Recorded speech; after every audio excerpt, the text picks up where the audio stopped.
when you strengthen that inner voice, a result of that, you become much more certain of your thoughts, of your opinions and perspectives because you stress test them, you question them. It allows me to have such better perspective when I have interactions with other people because I'm only going to question myself, but so much. Justin Hill, welcome to the show. Thanks for having me, brother. I'm happy to be on here. I appreciate you thinking about me, and I like that you're doing this.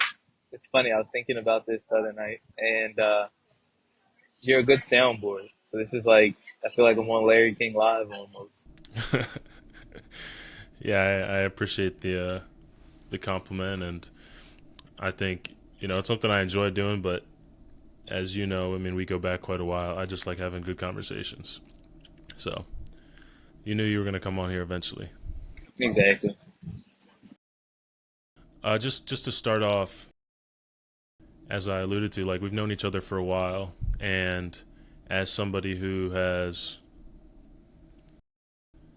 went to an Ivy League school, played collegiate football, had a broad range of success in different areas.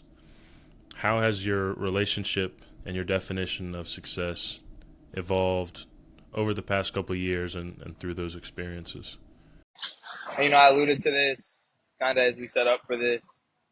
Like I think success is very interpersonal, and I think it's something you have to define for yourself to find joy in it. Like, I mean, there are people who have seven-figure jobs and are extremely miserable, and that's not to say that success leads to complacency. I mean, if you really are trying to do something, success like energizes you and fuels you. But for me, like you mentioned, like football, you mentioned like Columbia and all that shit, and it's like, I mean, in each of those things, I've had failures.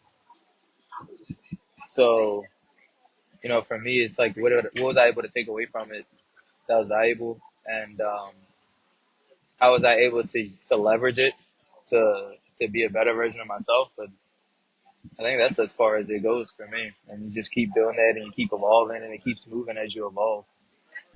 Yeah, your mention of failure, I kind of feel you're probably somewhat similar to me in this way, and I kind of look at opportunities to fail as exciting. You know what I mean? There are opportunities to like grow and figure out like where you're really lacking and kind of highlight the ways that you can just bolster who you are and what you're capable of. Yeah. And it's all relative, because it's like, I mean, I forget where I heard this, but just the concept of like fail fast because failure is inevitable. And, you kind of have to, not kind of, you have to put yourself in the arena to win. It's like the whole quote that gets attributed to every great athlete. Like, who knows who actually said it first, but like, you don't make any shots you don't take. I don't know if it was Gretzky who said it or Jordan who said it. Every poster has a different person saying it, but like, if you don't put yourself in the space, you'll never have success. It's like you can't have one thing without the inverse of it. If you didn't have short people, you wouldn't have tall people. If you, could never feel sadness, you wouldn't know joy. So I think they're one and the same, really. Or at least they're two sides of the same coin. Yeah, I would agree with that. I think it kind of it is the yin and yang essentially, right? It highlights what makes great things great is your failures along the way. I was speaking with someone else on the podcast recently, and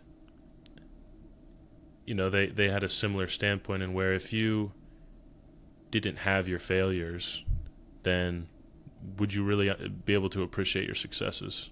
Or if you won the lottery, this was kind of a something that I went off on, but if you happen to win the lottery and you won $200 million, how would that paint the rest of the successes in your life? You know what I mean? Because in comparison, at least from a financial standpoint, they might never compare. You know what I mean? It would kind of cast this shadow on all of the things that you worked hard on. That's interesting. I mean, the way I think about success, and kind of I said it earlier, it's like, money and compensation isn't necessarily one to one. So I think I could very well be very happy with doing a lot of things after winning the lottery, and it might just accentuate that joy. But I hear where you're coming Yeah, from yeah. for sure. More of a philosophical argument than a Yeah. practical implication. Um, so how have your ambitions changed from, after leaving school and moving on from football? It's interesting. The end goal hasn't changed, but understanding and valuing the small victories, I think, is where I've evolved the most. Right. So it's like, within anything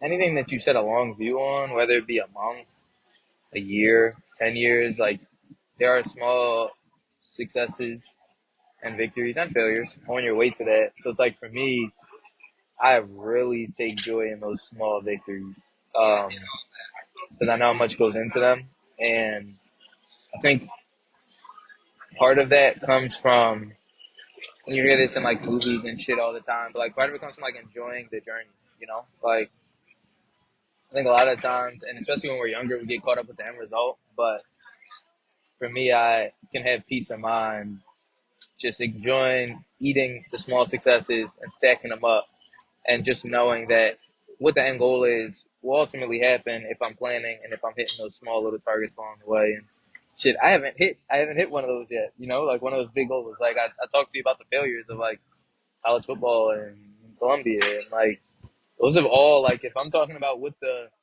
thought was going in, they've all been failures. So I'm gonna be honest with you. Um, so it's forced me to take pride in the small victories, and I think I'm better for it. And I think I've gotten a more realistic set of expectations on how to find joy in a process. Can you give me like an example of kind of your mindset around navigating those failures? I mean, it's just if it doesn't kill you, it makes you stronger. Like it's not, you know what I mean? It's so funny. You know what's a great example of this? Fucking Dragon Ball Z. Like you know how like the Saiyans like they're kind of like sickos. You know what I'm saying? They're like Michael Jordan, Kobe Bryant mentality, all of them. And it's like they get stronger the closer they get to death, and they almost invite that shit. They almost invite death because they know that's the way to access like their highest self. And I'm not inviting death. I'm not inviting like financial insolvency, any of those things. But it's like it's kind of like we said, failing fast, right? And like failure being a necessary path to success. I just see those failures as a part of success. I see those as, I'm sure we'll get into this, right? But like in preparation for this conversation, I was thinking about the concept of regression. And when we talk about regression with people, I feel like usually it's like talked about like you're looking at a horizontal movement, and regression is the opposite of where you want to go, right? It's backwards. But then when you think about regression in like mathematics and in a real world application, it's just a deviation from linearity, which is what everybody's path is. So it's like that's all that is just a deviation from the path that you expected. And ultimately, realistically, you were never going to get there without that in the first place. Yeah. The the idea that you're going to get to your end goal without failure is obviously unrealistic, but also just from another perspective, when you're trying to when you're put into a situation, like let's say for success, but you don't have the experience because you haven't had the failures to tell you where to plant your feet, then you're not going to be prepared to exploit the advantages and opportunities that you have because you have no ground. You have no foundation on which to direct your actions, if that makes sense. And your description of regression, I think, is pretty apt. I've kind of had a similar idea around the way people view obstacles for their goals, right? An obstacle might be, if you're trying to get to the gym, might be feeling tired in the morning, or it might be uh, broken equipment at the gym or something like that. And I've kind of molded my mindset around obstacles to be the obstacle is the path in which you have to take. You know what I mean? Like, to get where you want, you have to do that thing. It's not that you have to avoid that It's thing. inevitable. Yeah, it's inevitable. You have to go around that thing. If your goal is to go to the gym every day, you can't pray that you feel like going to the gym every day. You have to do it when you don't want to go to the gym. Like, that's part of the process. And you can't expect that the equipment's gonna work every fucking time. Like, okay, the machine's broken, go do another exercise. Exactly. And kind of building in that level of part of it is discipline and work ethic into your own expectations, because I feel like expecting things to go perfectly is it's part of naivete, but that's part of the lack of failure, the lack of experience. If you just expect things to go smoothly the entire time, that is your plan to fail. But it's funny, like I've been doing this nonprofit thing for a couple years now, right? I literally just did this project management program, I don't know, 2 months ago, 2.5 months ago. And it's like things like planning for contingencies, right? And like developing fail safes into the plan at the beginning, at the outset, are like good and best practice even in business. And it's kind of like what we're discussing here, but it's just it's once you've gone through enough processes, it's almost laughable to think that you're going to get to the end of anything without multiple things going wrong. Absolutely. Being able to take those in stride is at least in my eyes, the definition of a capable person, someone who's competent. And I think to take that a step further, I didn't mean to cut you off, brother, but like to know when and where to expect those things is wisdom, you know? Because it's like, they say like smart people gain wisdom and learn from other people's mistakes. And that kind of folds into this as far as like planning and being an active listener and being open to other people's advice. But it's like the more that you can put yourself in a frame of mind to expect those things, I think the more equipped it makes you to get to where you want to go consistently. Yeah, I think a big part of that, at least in people's personal lives, obviously we've been talking more in the professional vein and trying to, accomplish things for a profession or a nonprofit or a business, but I feel that is what leads a lot of people to anxiety, at having like kind of hoping that they don't run into problems instead of, realizing that problems are part of the path and trying to build yourself up in a way that you can handle the problems that come your way instead of just trying to avoid them or skirt them.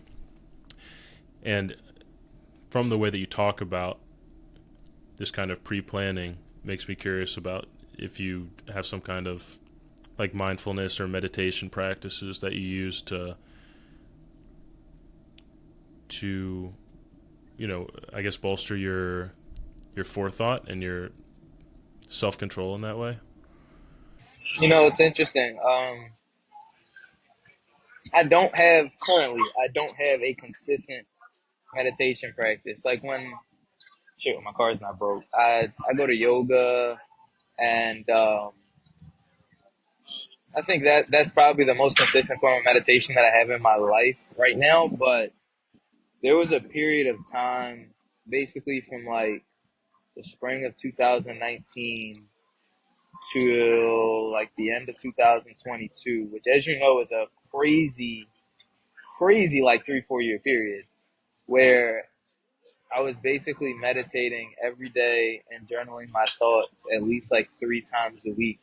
And that phase of my life, and granted, that was like a specific activity. Perhaps this is just a part of your cognitive development at that age, but that I think gave me a perspective that has equipped me to understand that like everything is temporary for one, and like your perspective and your opinions and your point of view are only that they only go as far as your mind, right? So it's like the more that you can put yourself in a frame of mind to understand that that's finite, that's not even really real, it's only as real as you make it. um, I think the more that equips you to really deal with anything that comes and be highly adaptable. I never really got into journaling, but I meditated pretty much every day for close to a year. And I think what you alluded to as it being kind of a periodic practice almost. I try to do it more often now. Life is a lot busier than it was when I was, you know, in and out of school and stuff like that. But I think having those times that you deliberately and intentionally prioritize your, your thought control, your intrusive thoughts, your meditation practice gives you kind of a direction and almost like a guiding compass, right? It cements so literally and figuratively where you are in the world. Like, this is the direction I want to go. This is the Yeah, momentum I exactly. have. And being able to identify, maybe I have momentum in the wrong direction, or maybe I'm looking at the wrong goals right now. I think it's super valuable to, take those however long of a period you can afford to take, because I think in a lot of ways it's a luxury, but to identify those kind of meta life things about yourself and about your life. Yeah, and I mean, you say it's a luxury, and I hear you because that's like um, dependent on like time and availability and all those things. But I think it's also it's like a muscle, like. But honestly, okay, let me backtrack. It's not like a muscle. It's different in a way, right? Because what you're doing when you do that, in my mind, is you're strengthening your inner voice. You're amplifying that inner voice, and you're giving yourself the ability to hear your internal thoughts, be able to come back to your internal thoughts, be able to separate how you feel in a moment from what you believe, and to be able to like have like that, really be able to like strengthen your conscience, right? And the reason I backtrack and said it's not like a muscle is because once you strengthen it, it doesn't weaken because it's the type of thing that you put to use over and over again. So it's like, in my opinion and from my experience, like that period of meditation has equipped me so well in everything I've done during, since it stopped. Like the fact that are you getting bad background noise right now? I'll wait a second. You're good. You're good. The fact that I stopped has not reduced my ability to leverage that voice or to put my momentary thoughts in perspective at all. Whereas, like, if you work out a muscle for 3 years straight and then you stop for 2 months, it's not going to be the same when you come back as it was when you were in a consistent routine. So I think that's where it's most valuable for me is like on a day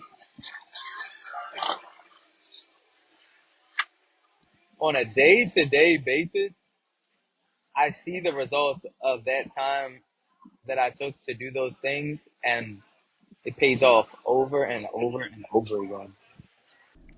I wonder, do you get any backlash or negative feedback about those mindsets or those practices?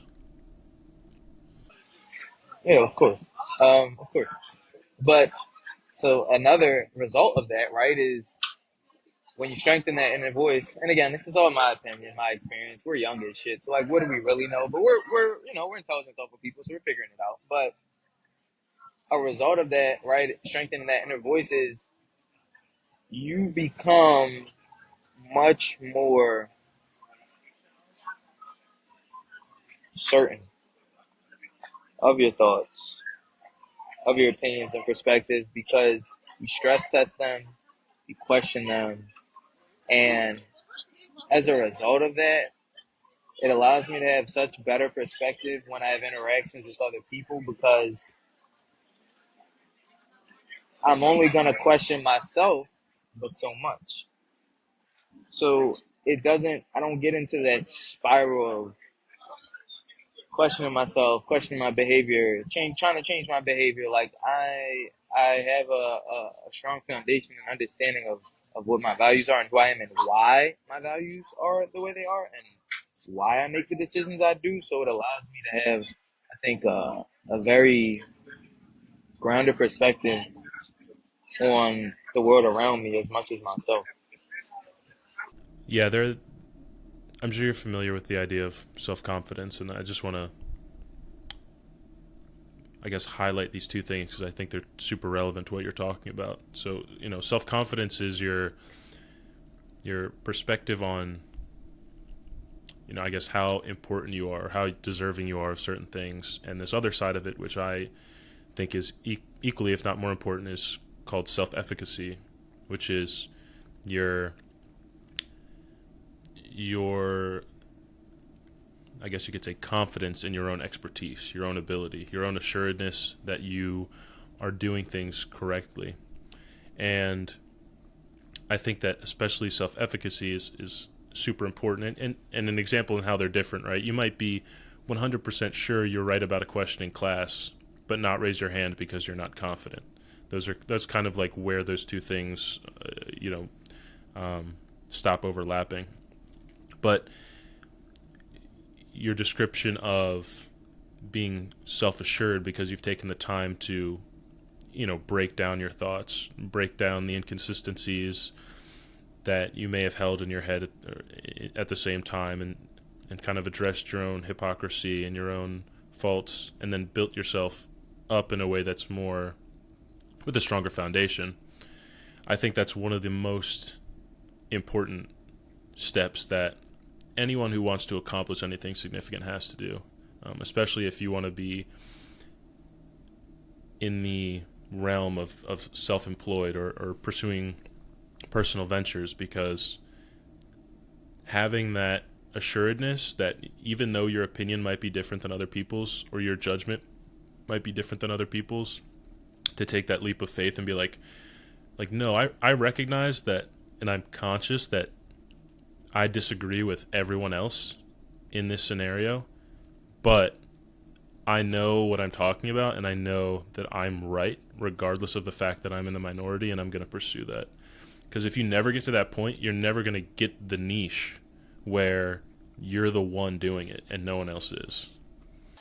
Though, what I'll say that is, as far as in my opinion, slightly divergent from what you're saying is, I don't think it's necessarily I know that I'm right, but it's I know that I thought through this process and that I have a rationale behind this, whether that be, and really I think it should be a combination of these things, but logical, um, thoughtful, based in some sort of method, and a willingness to live or die by that shit. Because, like, at the end of the day, it's like a captain on a ship. Like, if you don't have something that, and I'm not saying going down with arrogance or stubbornness, right? But if you don't have something that is important enough to you, or if the way you go about something is not thoughtful enough and intrinsically tied to you as a person at your core enough to survive or fail by it, then you'll never learn shit because the line you're allowing the line to constantly move, you know? Yeah, I mean you're going to constantly be shifting the goalposts, for you or against you, and having that more objective metric to garner whether or not you are right or wrong, or making progress or moving backwards is important. And I think you're right. It's not about knowing that you're right. It's about knowing that the metrics and the logic that you've gone about to find whatever conclusion it is legitimate. Right? It's not having 100% confidence that, oh, I'm right here. It's just having the assuredness in assuredness, and not through like self-delusion. Now, self-delusion can be helpful in certain situations, right? Especially if you're like new in an industry or something like that, but especially self-assuredness through reps and experience. And that's where the failure part comes in, is you have to like, you can have 10 failures, and because you have 10 failures, you've hemmed in where success is. You don't have to have all these successes in your past to get there. And navigating that with the right mindset, because a lot of people will hit failure once and then be like, that was too painful, I'm never doing that again. But if you can get that right mindset, then who cares about the failures? You know what I mean? All you need is one big success to be at least monetarily set for a long time. All right. So yeah, like for one, and I'll just say this again, mistakes cost money. So I hear you and I feel you theoretically, but them shits will wear you down. You know what I'm saying? You could be the most imposing warrior on the planet, but 1,000 cuts is 1,000 cuts. That shit gonna take you down eventually, you know? And then, like I said, the other part is like, you talked about delusion, and I thought that was interesting because I thought about this a couple weeks ago. Um, I'm a smaller guy physically, I'm not the most explosive, but like as an athlete, like as a high competing athlete, especially in team sports, right? Not necessarily track and field or things that are like completely measurables. Um, Delusion is an asset. Believing you can do something is actually more important than being able to do it, which is it's cool, right? But then when you get out into the real world and like you're trying to run a business, dollars are on the table, dollars, time, there's stakeholders, other people involved, there's timelines that are outside of your control. Delusion is a liability. And that's where, at least in my experience, you have to learn when to replace your instincts with best practices. You know what I'm saying? Using different metrics and just using different like techniques and things of that nature um, to make sure to hedge for risk and things like that. So I hear you as far as self confidence, but there's a fine line in my opinion. Yeah, no, there's definitely a fine line, and I'll come back at that a little bit in the sense that I think absolutely the realm in which you're using these is extremely important, right? You can't it's not a copy paste to every problem in life. And in the case of a team sport, as a defensive back, it's useful. I would say in certain social situations, it's useful, like being able to tell yourself, oh, I belong here. I can be in these spaces, or I can be in these rooms. I think it's much more of a at least for me, as far as the idea of leveraging self-delusion, is much more of a it doesn't come down to the tangibles. You know what I mean? I'm not going to do that with like a monetary investment. I might do that with sending out emails or something like that to clients, or to try to get someone on the podcast or something like that. And it's not true self-delusion as in like, I don't know what I'm doing. It's more in the realm of, I haven't done this before, but I'm going to act like I've done this before. You know what I mean? I'm going to put off. That's faith. Yeah. But there's a level of delusion in faith, and in some regard, depending on the perspective that you're gonna take on it. But yeah, absolutely. As far as the just hoping the bills stack, I agree. It's not that's not the kind of person you want to work with. So don't be the kind of person for other people to work with. That's interesting though. and I don't even know if this is worth putting on the pod. I mean, you know me and I know you. So like at our cores, we think differently about that point that we kind of just exchanged. Cause I'm like, that's faith. And you're like, there's a level of delusion in faith. And you can imagine I have conflicting viewpoints on that perspective. That's an interesting way of putting it. Um, that's an interesting way of putting it. I would say there's a level of trust in faith as opposed to delusion, though. I think the level at which we're going to have a disagreement is largely going to be semantic, up to our personal definitions of what these words mean, but then also somewhere in there, in the kind of abstract meaning of these words, I think there probably is maybe a fundamental difference in what we see as backed by our experience versus backed by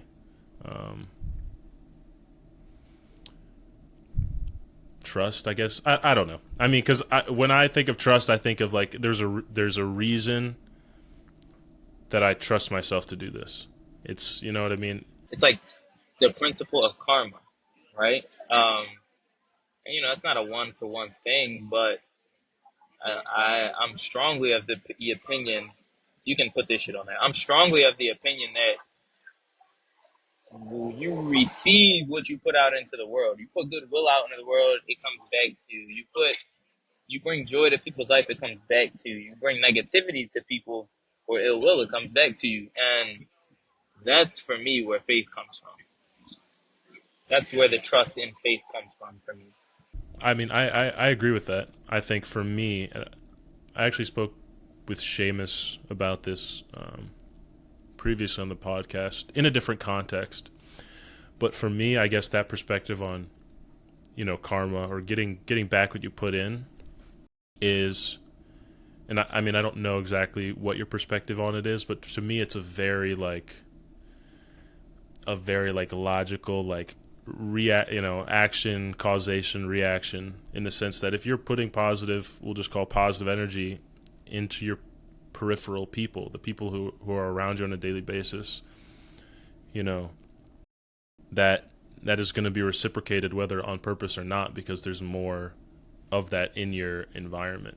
Now there's other perspectives, Right. and I'm not discounting, that's just my perspective. But I agree with you on that. I do. Do you remember that Joey Badass album, America, with the three Ks in it? Like America, KKK? Um, he has this line. This shit stuck with me, bro. This shit says, legends, they never die. The niggas only multiply. And like the way I interpreted that at that time, I still kind of feel this way. But I was like, this is like when I'm heavy into the meditation and all that. It's like when you think about the energy that you put into the world, and you think about people who have like these massively positive impacts on the world, not objectively, right? There's an opposite perspective to everything. But you think about like a Gandhi, a Martin Luther King, like a Jimmy Carter, like a Tupac, right? And a Bob Marley. And you think about after those people die, their reputation, their beliefs, their thoughts. Now, you could say commercialization for people like Bob Marley and Tupac, that they get put on shirts at the fucking boardwalk. But though the impact of their principles and morality proliferates after they go, as opposed to dying with them. Have you read Meditations by Marcus Aurelius? It's what Stoicism is? Not really. I feel like I've heard the term, but Stoic philosophies. no, not as a body of thought. It's like a body of, it's an ideology or philosophy around thought control. It's kind of like the Western version of meditation, except it's not exactly meditation. It is, monitoring your thoughts in a sense of being aware of why you're feeling things, not being reactive to things, being able to separate what you feel from what is, or and stuff like that. And Marcus Aurelius was like a Greek emperor in like 300 AD or something like that, who wrote this book and was one of the founders or pillars of Stoic ideologies. But if you think about it, like this guy lived in 300 AD. He wrote a book, and Stoicism has more followers now than probably even were people on the planet at that period. And it just goes to show that, ideas, not just ideas, but, I guess it depends how you think of it, but people, which are amalgamations of ideas, at least to some extent, get proliferated in the way that you described. Certain things are viral because certain things replicate because it's almost like an evolution of culture, an evolution of ideology. That is interesting. Did you say viral, not vital? Viral. You said viral, didn't Yeah. you? Interesting. Because the things that work continue to work, and the things that don't work, die off. And that's not to say that the things that don't work are necessarily wrong, but just describing it in terms of this idea of perpetuating certain ideas. People when they pass on, if their perspectives are grand enough and universal enough, then there's a decent chance that their ideologies at least will grow beyond their personage. Yeah. Do you think that's more a product of the person behind the words or the relevance of the words to the time? I feel like it can be both depending on the context, but it just made me think of that. I think that's a really hard question to answer because when you break down these old writings, old texts, and we don't have to get into religious texts or anything like that, but, just old stories, right? If you look at the Odyssey or, I think the oldest story is the Epic of Gilgamesh in like Mesopotamia, thousands and thousands and thousands of years ago. If you look at these stories, the number of times they've been translated is, you can't even count. We have no idea. And even if they didn't need to be translated and they weren't written in dead languages, right? So, for example, like Shakespeare is written in English.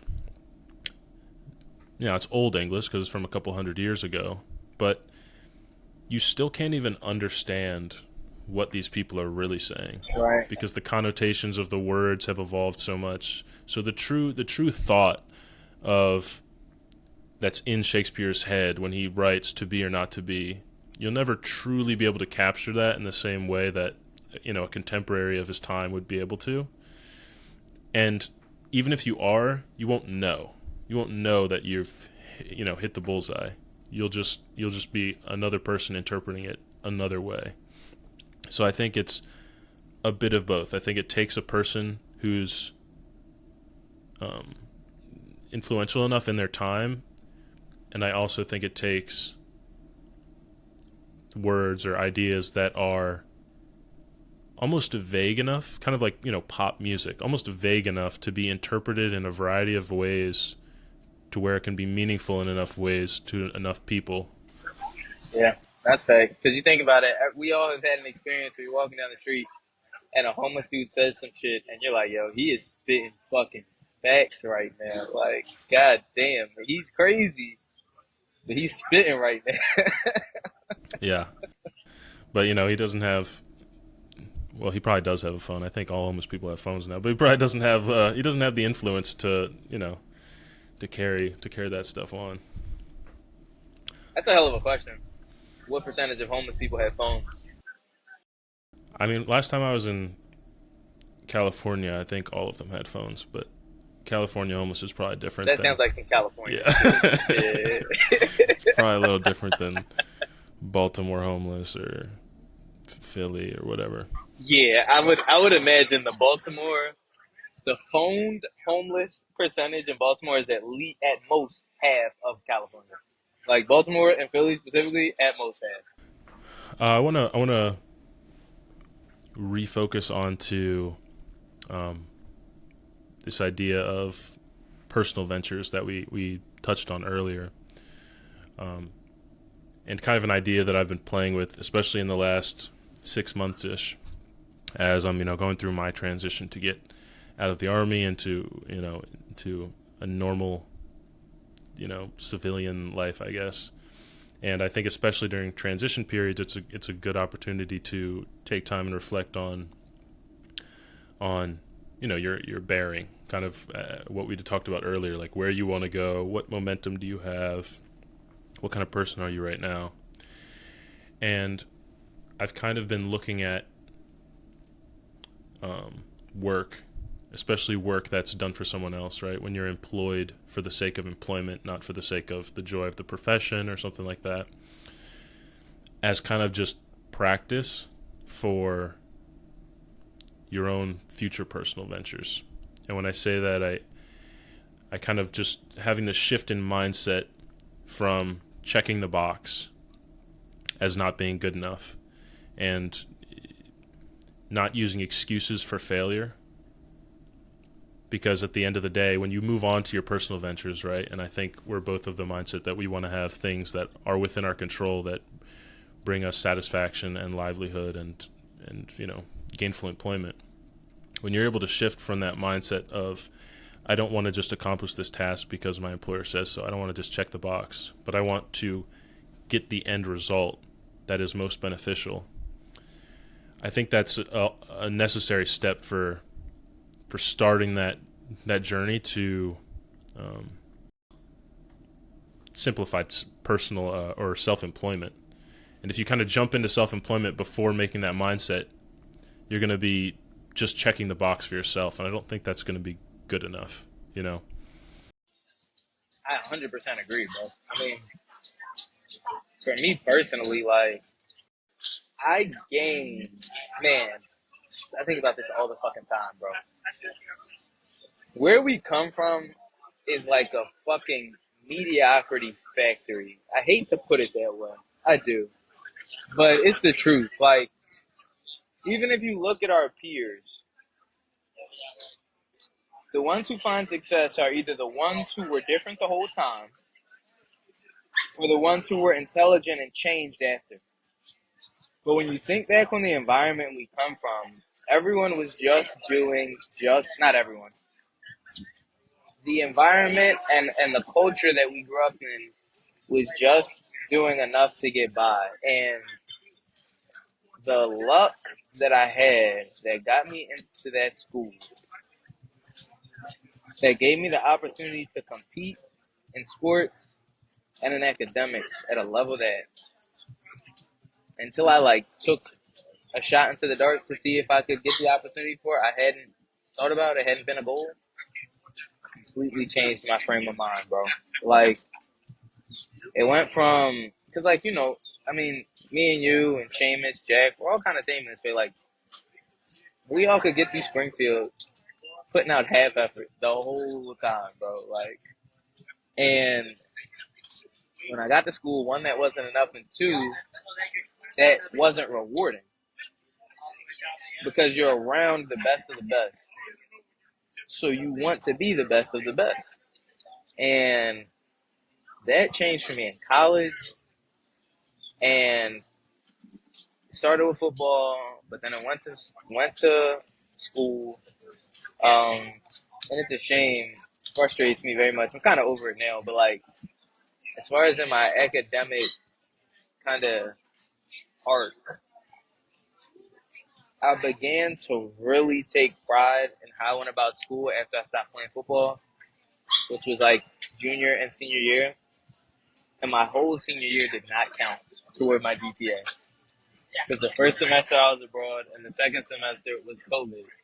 So it was like, damn, I just am beginning to understand how to do fucking really my best in school. And it doesn't even count. Like, when grad schools see my resume, they don't see what I was even when I graduated, let alone what I am now.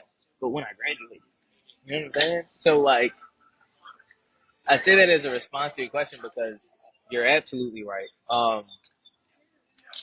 I wonder how, and I envy those who somehow are mediocre and achieve success. It's like I'm a little jealous, but I wouldn't want to live my life like that. But how in the fuck? You know what I'm saying? Um, because it seems from my perspective, and that's probably a matter of resources and good fortune. Um, Distinctly those two, whether you need it or not. But like from where we come from, bro, like if you don't have that, there are so many ways to be mediocre or worse. You know, so like seems requisite to me. Seems like the only way, and seems like you have to do that first. You have to do that before the failures, because if you fail like that, the failures don't even count. They're not even stacking up to get you where you want to go. You're just fucking idly floating. I like that you highlighted that the failures don't count. I kind of have this internal, um, I don't know how exactly, I guess mindset around pretty much everything is that there's two ways to do everything. There's the way to actually do it, and there's the way to pretend that you're doing it. I And like that. I like that. there's imposters in everything.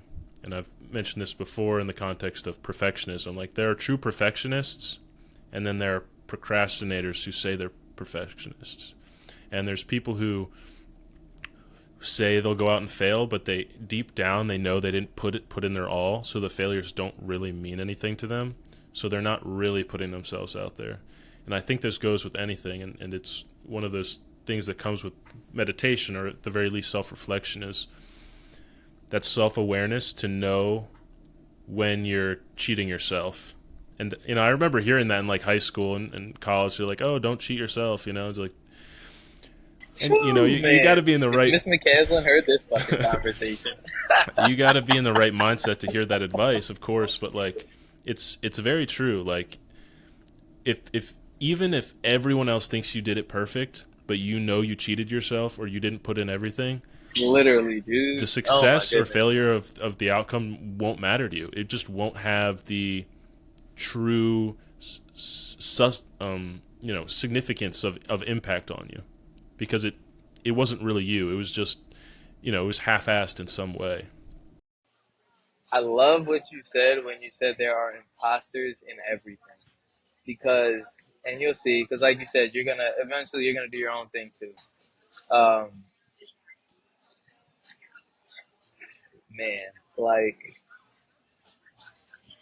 a lot of what I do in running the nonprofit business is like stakeholder outreach, fundraising, partnerships, all that stuff. And I see the more I do it, the more quickly I can see why someone is where they are and how they get to where they are. It tells me everything about what I want out of the relationship or if I want anything at all. And you see people's, a phrase I like to use, right? And you probably understand why I use this phrase because we play football together. Is the footwork. I was a big footwork guy. You know what I'm saying? Like, there's a footwork to doing something. There's a method to doing it. There's a process to doing it. People have their own variations of it.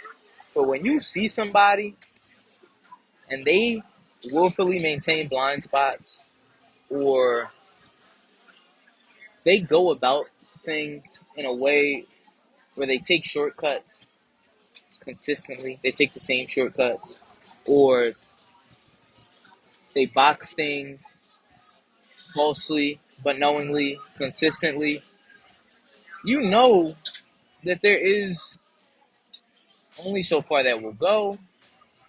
There's only so much integrity that they will be able to exhibit. There's almost only so much goodwill that they have the capacity for. And the more I've done what I do, the more quickly I read those things. And it has been for all the better on such a grand scale, bro. Like, I see the difference between someone who's rough around the edges, but in it for the right reasons and trying to do the right things, or someone who's in the right spot and is full of shit so quickly. And that shit saves you so much time, so much energy, frustration, confusion. It's just, you just captured it so well when you said there are imposters in everything, and I think I would append that by saying imposters come in many forms. Many forms. The footwork analogy is great. You know,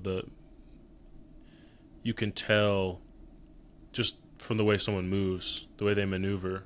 You know, and this isn't just strictly to football, but the way they maneuver within, you know, the business space or whatever it may be, what their end goal is. You know what I mean? You know, people's actions speak louder than their words, and you can pick up on, oh, why are they doing it this way? You know what I mean? Like, there's always a reason. You know, people might absent-mindedly do something, but in general, there's always a reason that someone does something a certain way. And if that points in a different direction than what they're saying, then either they're not being honest with you or they're not being honest with themselves. And either way, you're going to want to, you know, keep that, at least from a professional standpoint, at arm's length.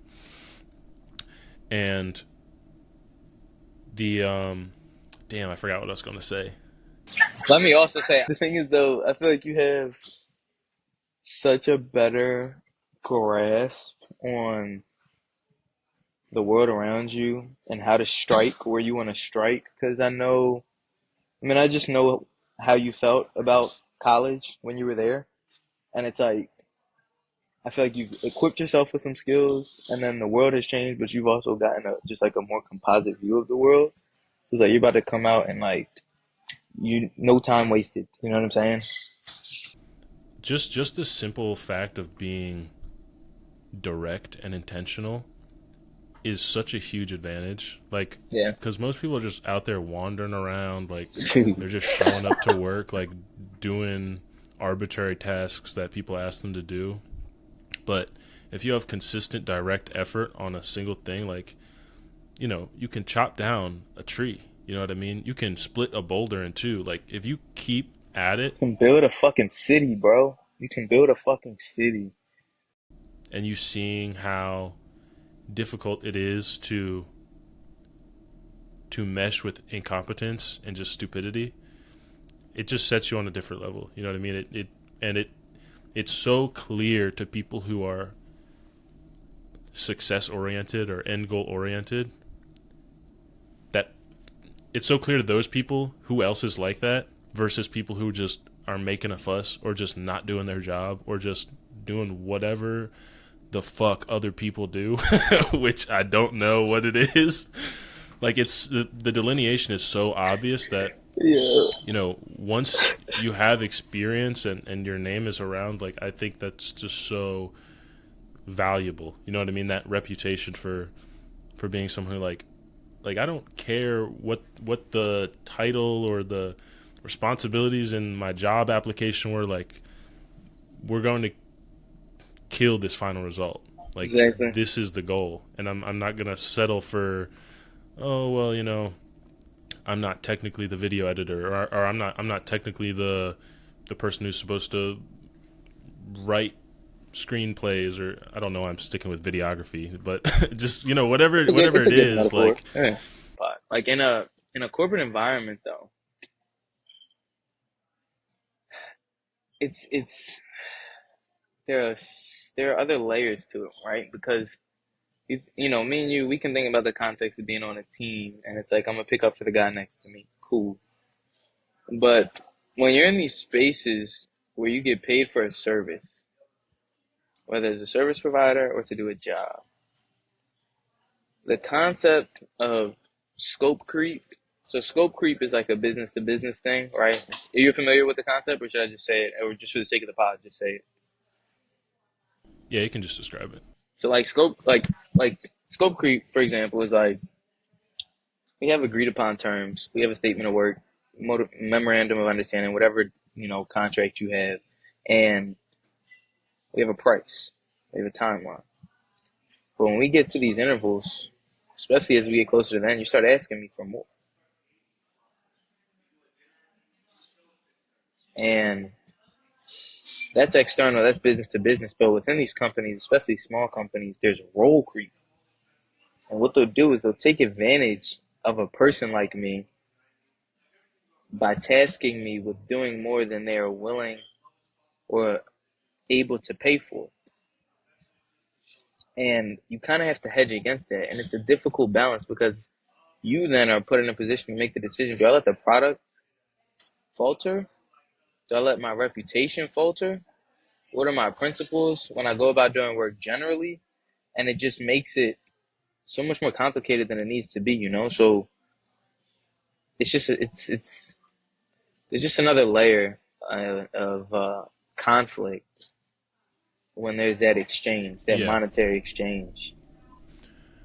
No, I totally acknowledge that, and it's something I talked about with Seamus actually, because I mean another person who's very hardworking and goal oriented. Like he's worn a lot of different hats at the places he's worked at, and I have within the military too. Like I haven't just done this one job. I've done a lot of different things. Um, but what I'll say, at least from my perspective and what's worked for me, and I think this is temporary. I think this is definitely temporary. But the way I view that is I think the reputation, at least at the beginning, is worth it. And I see it as practice for later. You know what I mean? Let me get all of these hiccups and learning mistakes and failures and problems and also the resources, right? So like Seamus's example, right? He does video editing now for his company. He wasn't hired to do that. But because he's taken on this extra role, he's getting paid a little bit more to do it. Probably not enough, to be honest, but he gets the suite, Adobe Suite, so he gets familiarization with this stuff. You know what I mean? He gets reps, and I just view it as all of these hours that I'm sinking in for someone else's project, right? That where the work is really arbitrary. It's just for the paycheck. Are reps that I'm saving myself from having to do later. So it's like I don't when I'm working on this as a personal project, when I'm editing videos for myself, when I'm learning how to manage and facilitate events or foreign travel with a group for myself in the future because I'm doing big things, like I'll have the experience. And the only reason I have the experience is because I put in extra hours I didn't need to put in Yep. when I was, in a more junior position. Okay. But I will agree with you that it is a temporary thing, and you can't get lost in doing that forever without getting compensated. Yep. And you have to you have to communicate and articulate, and it's tough to do this, and there are many ways to communicate, as you know. Um, when they are crossing a line with it, when they are creeping too far. You have to treat yourself as an individual contractor. You know what I mean? In the modern job world, the modern job market, because no one's going to take care of you. No one is really incentivized to take care of you. So you have to look out for yourself. Um, and your point to making it clear and articulating that it's an issue, I think that is important to do to the employer, but I think it's equally, if not more important, to do to yourself, and to actually sit down with yourself and be like, acknowledge that, okay, this is what I signed up to do. This is what I'm paid to do. These are the other things. Which of these things am I doing because I was pressured into doing? Which of them am I doing because I see long-term value in the skills I'm gaining here? And which of these things am I just not going to do anymore? Yeah. Because we've brought it up a couple times, but intention is it's one of the most important things in your entire life. If you never have intention, you'll never accomplish anything significant. People take advantage of your whole fucking life. People take advantage of your whole fucking life if you move through it Yeah. aimlessly. So I wanted to know what kind of regression you view as being, kind of part of the process of growth, um, and in what context do you see regression as maybe more of a telltale sign of something more negative or complacent? Hmm. So this is one thing. I'm not to respond with a catch-all, but even the negative regression is a part of growth, right? Even when you realize you're being complacent, you've fallen into not a negative habit, you're allowing distractions to come into interfere more than they should. I mean, as a human being, we're inherently imperfect. So, in my opinion, those things are all a necessary part of the process for you, right? Because each of our processes are different. But to answer the initial part of your question, um, I mean, to me, it feels like it's all necessary, really, for each individual. Because I mean, to get from point A to point B requires evolution, right? So it's like what it requires from one person to get from point A to point B versus another person for lack of a better term, to get from point A1 to point B, right? Because no one is starting from the same starting point, is going to be different. And it's all really just variations of getting to that point. I mean, I don't know. I can only speak on my own perspective, but I feel like the way that I view it, and this is obviously based on my experience, but I think if you're moving intentionally and thoughtfully, then you only have control over what you have control over. So those things that come up and they feel like they slow you down or aren't expectations when you plan for them are a necessary part of the process. I don't think so. Let me take a step back, right? Um, I've explained on this that I feel like failure is a necessary and inevitable part of each process, but how you respond to failure is the difference between people who are successful and who are unsuccessful. And I think often many people come into contact with failure and then consider themselves a failure as a result of failing. When in reality, as we've said, failure is only a part of the process. So if you allow yourself to be defeated by failure, that's a different thing. And at that point, that's not regression. That's actually fucking failing, you know? Um, but I think if you have the level of resilience and persistence that allows you to roll with the punches and take failure as it comes and take them as learning lessons and continue to move forward or even to maintain, because sometimes the ball just doesn't roll your way 3, 4, 5, 10, 15, 20 fucking times in a row, then I don't know, man. I think it's all in the name of progress as long as you're not defeated by it, quite frankly. Yeah, I like to think of the metaphor of like the stock market almost, in the sense that there's ups and downs in the stock market. You buy a stock, it's going to go up and down, and those downs, those local minimums, are kind of what you would consider a failure, like maybe getting Hmm. fired from a job or a deal not going through or you know whatever specific thing it might be in your context.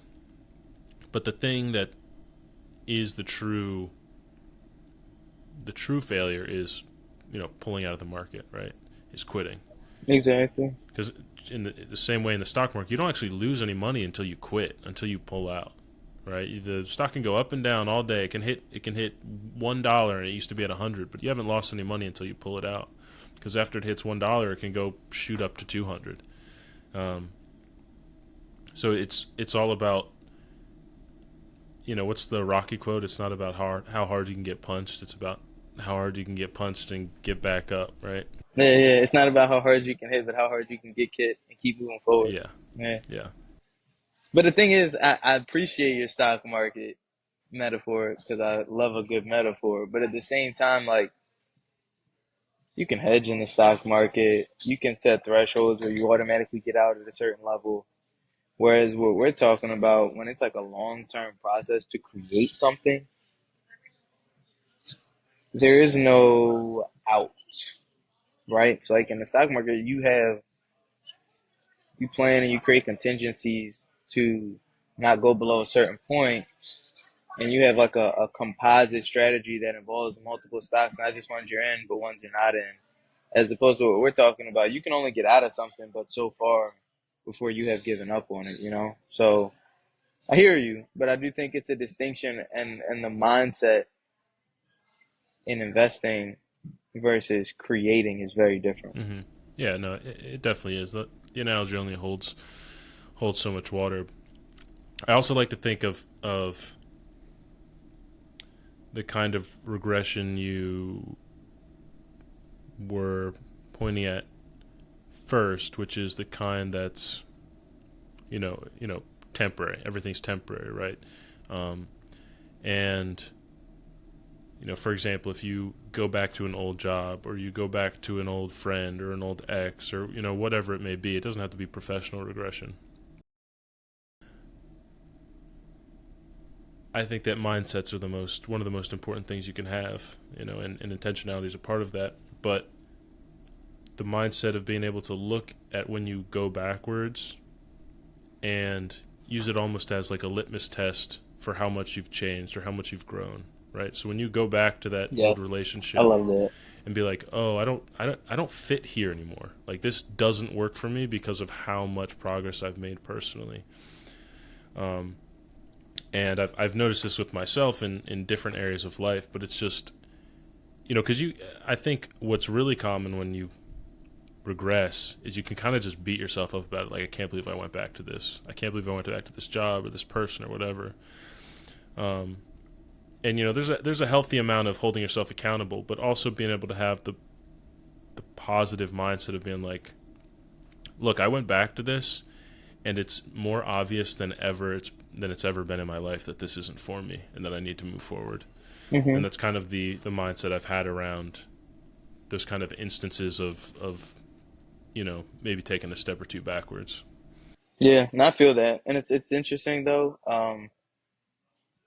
because when you use the example of personal human to human relationships, the way I think about going back to those is it's like, and I may just be different in this way, but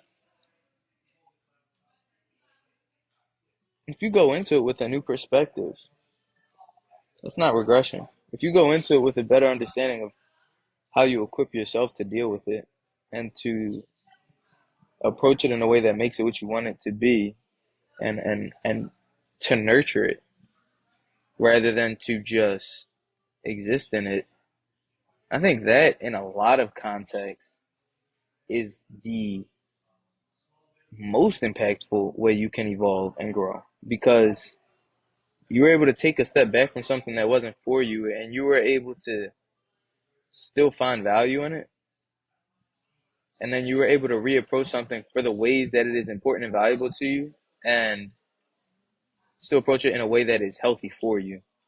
Because I mean, an ex is that's specific, but when you think about your family, we all go through shit with our families, right? And it's like a lot of people just cut family off, but you only get one family. And I think people who are leaders, people who are in command, they don't just cut ties when shit goes wrong.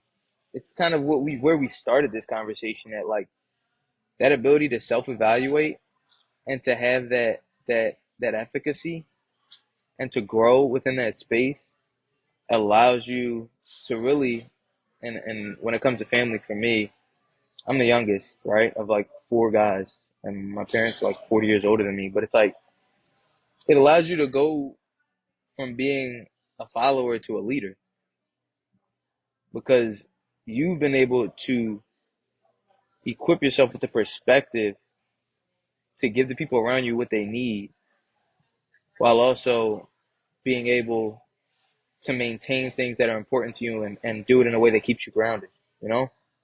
Being able to mold the circumstance to into a way that benefits you. I mean, we've harped on it many times, but the intentionality behind it is what gives it new meaning. It's what keeps it from being regressive because you've decided to get something different out of it this time. Exactly. And I'm like for me, bro, I mean, you know this. You said this earlier. We've been friends since we were what, fucking like 11 or 12, you know? And it's like that shit is important to me because not just with you, but with anyone. Like a relationship that goes 10 years, you don't get you don't get a lot of chances in life for those, you know? And then it becomes 20 and 30 and 40, and it's like at a certain point, and a lot of people don't get this because we live in an era that is very flighty. We have a generation that is very flighty, right? People expect instant gratification. People always imagine the grass is greener on the other side. But for you to be able to have the perspective to grow in response to another person's journey, whether they're regressing, growing at the same pace as you, faster than you, or slower than you, I think is the real test of maturity, is a real true test, not there's many, but a real true test of maturity and wisdom. Um, because as far as I'm concerned, like every relationship that goes more than 5 years, 10 years is valuable. Even if it's just because they're a litmus test of who you are. It's like when you go back to those journals that you're in. And I think if you're going to be the best version of yourself, you have to be able to maintain a connection with the various dimensions of who you are. And that's just not who you are in a moment in time, but who you have been over the course of your life. Yeah, it gives significance and perspective, right? To be able to see the things. But it grounds you. Yeah, especially because you see, those are your roots. That's where you came from, and not just in the sense of like, oh, like I'm from this area, but like this is the kind of person that I was. These are the kind of friends that I had. This is these are the kinds of this is what I based my friendships off of. This is what I wanted to get out of relationships or wanted to get out of, you know, even more transactional things like a job. All of these things evolve over time, and yeah, I think you're right. This being able to hold on to those things and value them and take it a step further, just take people um, and relationships for what they are. Like everyone's on a different path in their journey. You know what I mean? Like Yeah. you may be super synced up with someone for a couple of years and then not be for a couple of years, but just being Yeah. able to accept that everyone is, especially the people that you've known for a long time are they are who they are. And you can try to nudge them in different directions if you think they need help or advice or whatever it is, but don't not getting mad or frustrated because people aren't who you want them to be. They're themselves. Exactly. Exactly.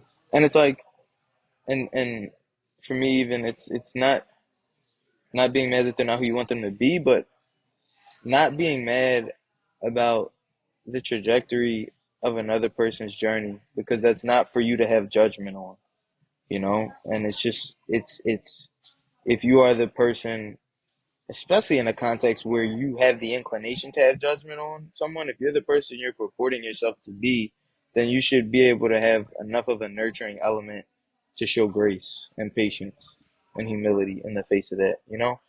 Absolutely. Absolutely. Well, just I appreciate you coming on. I found this conversation like very insightful. Every time that we get to talk, which isn't as often as it used to be, um, You know, we we'll get there though. get a lot of value out of these conversations. So I appreciate it. Yeah, no doubt, bro. I appreciate you inviting me on. And yeah, man. I mean, nah, I appreciate it. I like we have a very healthy relationship, and I feel like we have watched each other grow and have not. I mean, it's kind of what I was just saying. Like we have not impeded in each other's growth. We get perspective and we go at our own paces and we learn what we can from each other. So like, nah, I appreciate you, dog, for sure. And I feel like it's only gonna become a stronger relationship as we become better versions of ourselves. So that's always great. for me to feel that way about somebody. Absolutely.